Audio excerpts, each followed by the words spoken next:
అందిస్తే చాలంటారే మంచక్కర్లేదంటారే ఎవడొస్తే మాకేంటంటూ ఎర్రోళ్ళై బతికేస్తారే. అందిస్తే చాలంటారే మంచక్కర్లేదంటారే ఎవడొస్తే మాకేంటంటూ ఎర్రోళ్ళై బతికేస్తారే. ఒడ్లన్నీ గతుకుల పాలే ఊరంతా చీకటి పాలే రేషన్లు పింఛన్లన్నీ మొత్తానికి గల్లంతాయే. ఒడ్లన్నీ గతుకుల పాలే ఊరంతా చీకటి పాలే రేషన్లు పింఛన్లన్నీ మొత్తానికి గల్లంతాయే. చదువే చల్లారిపాయ బతుకే తెల్లారిపాయ డబ్బే చేసింది మాయ ఊరంతా గొర్రెలాయ.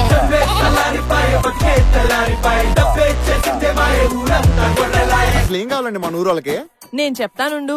మంచి జరగాలి, ఊరు మారాలి, స్కూళ్ళు కావాలి, జాబులు రావాలి, జాతకాలు మారిపోవాలి.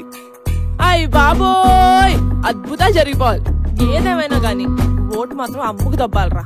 అంటే శివరాఖరికి ఏమంటారండి ఇప్పుడు? డబ్బిచ్చేటోళ్ళని మింగ ఓట్లం మెట్టోళ్ళని మింగ 5 ఏళ్లకు అమ్ముడు పోయే గొర్రె మందల్ని మింగ.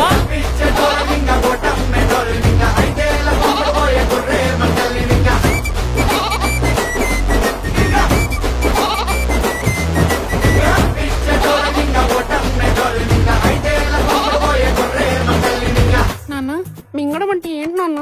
ఇప్పుడు డబ్బులు తీసుకుని ఓట్లు అమ్ముకున్న వాళ్ళందరినీ నమ్మిలి మింగేయాలన్నమాట. నమ్మిలి ఓకే నాన్న.